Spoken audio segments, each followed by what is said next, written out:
I'm Hernandez. This is my wife, Stefa.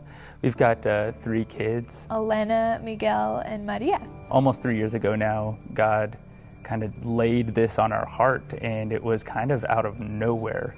I had been a mother since I was 20, and I think it was shortly after we had Maria, I just started getting this really restless feeling. Personally, I really never had any interest in missions. My plan was to be an engineer for my whole life and make some money, but God had other plans, and we felt like God was calling us to do something more. Maybe we just felt that we needed to be doing something else. It was in that conversation I said, I really think that if we're gonna move, if we're gonna do something new, let's make it crazy. Somewhere like Spain.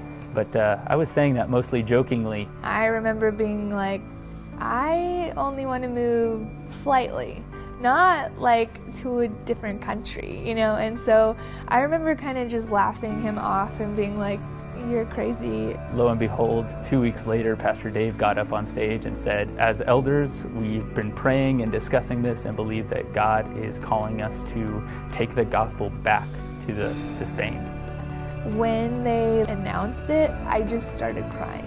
And I kept asking him the whole time, are we pursuing this? What are we pursuing? God shortly after just started laying out a plan, and it turned out to be missions, which I thought with 3 kids and a husband was impossible. Never in my wildest dreams had I thought of moving as a missionary to Spain to plant a church. But when God called us to do this, and our first reaction was just that he had given us enough faith to say that his plan is so much better than ours, and because of that, we can trust him, and he's going to use this for his glory, and we're just here to follow what he has for us. Matt Ellison and Mallory Shelton, they described it as north, holding a rope and lowering us into a pit. Spain is a dark place. Spain is a place where the gospel is not.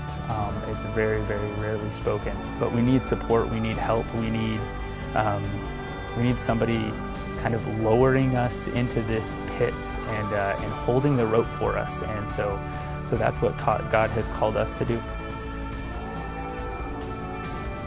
We're ready to leave. We're ready to go start what God's called us to do.